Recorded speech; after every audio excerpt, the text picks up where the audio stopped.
বোন প্রশ্ন করেছেন, হুজুর শীতের রাতে ফরজ গোসলের ভয়ে আমি আমার স্বামীকে আমার সাথে থাকতে দেই না, এখন করণীয় কি?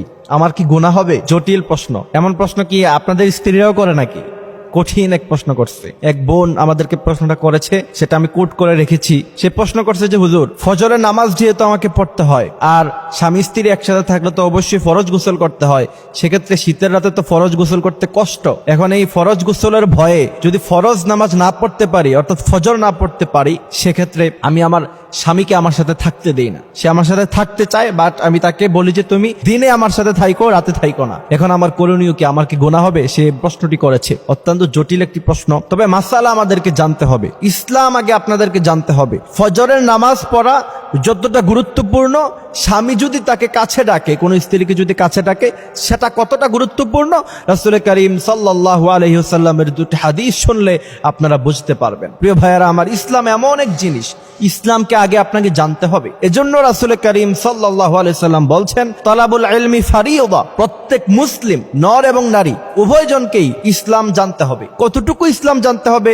সেটা কিন্তু ব্যাখ্যা মুহাদ্দিসিন কিরামরা বলছেন, যতটুকু দ্বীনে ইলম শিক্ষা করলে পরে দুনিয়াতে ইসলামটাকে সুন্দরভাবে মানতে পারবেন, অতটুকু দ্বীনে ইলম আপনাকে শিক্ষা গ্রহণ করতে হবে। এখন আসেন মূল টপিকে। কোন স্ত্রী যদি তার স্বামীকে রাতের বেলায় ফরজ গোসলের ভয়ে এবং ফজরের নামাজ মিস হয়ে যাবে, এজন্য তাকে রাতে যদি একসাথে থাকতে না দেয়, এটা কতটুকু যৌক্তিক সেটা রাসূলের হাদিসের দিকে তাকালে আমরা বুঝতে পারবো। রাসূল করিম সাল্লাল্লাহু আলাইহি ওয়াসাল্লাম বলছেন, পৃথিবীর সমস্ত মেয়ে লোকেরা শোনো, তোমাদের স্বামীদের মর্যাদা এত বেশি আমি দিয়েছি, পৃথিবীতে যদি আল্লাহ সুবহানাহু ওয়া তাআলার পরে অন্য কাউকে সিজদা করা জায়েজ হতো, পৃথিবীর সমস্ত মেয়ে লোককে বলতাম তোমরা তোমাদের স্বামীদের পায়ে সিজদায় লুটিয়ে পড়ো। এই জন্য রাসূল করিম সাল্লাল্লাহু আলাইহি ওয়াসাল্লাম অন্য এক হাদিসের বর্ণনায় বলছেন, তোমাদের কোন স্বামী যদি তোমাদেরকে মিলন করতে অথবা সে তার জরুরতে তোমাদেরকে যদি ডাকে, এমন সময় তোমরা যদি খাবার রান্না করা অবস্থায় থাকো, অর্থাৎ একটা মেয়ে লোকের সবচেয়ে সেনসিটিভ জায়গা কোথায়? যখন সে রান্না করে, যখন সে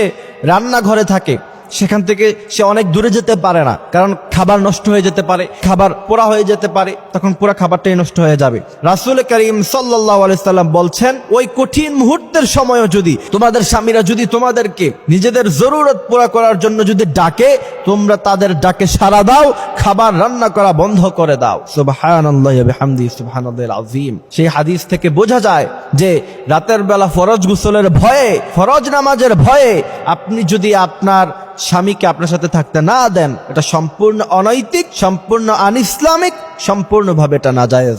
এরপরে আরেকটা হাদিস শোনাই। রাসূল করিম সাল্লাল্লাহু আলাইহি সাল্লাম বলছেন, কোন স্বামী যদি তার স্ত্রীকে জরুরতের জন্য ডাকলো আর তার স্ত্রী সুস্থ থাকার পরেও সাড়া দিল না, রাসূল করিম সাল্লাল্লাহু আলাইহি সাল্লাম বলছেন সারা রাত ফেরেশতারা তার উপরে লানত নাজিল করতে থাকে, আর এই অবস্থায় যদি মৃত্যুবরণ করে সোজাসুজি সে জাহান্নামে চলে যাবে। এই জন্য প্রিয় ভাইয়ারা আমার, আমাদের এই দুটি হাদিস থেকে আমরা যেটা বুঝতে পারলাম, রাতের বেলায় ঠুনকো অজুহাত দেখে স্বামীকে দূরে ঠেলতে পারবেন না, এটা কোনোভাবেই জায়েজ হবে না।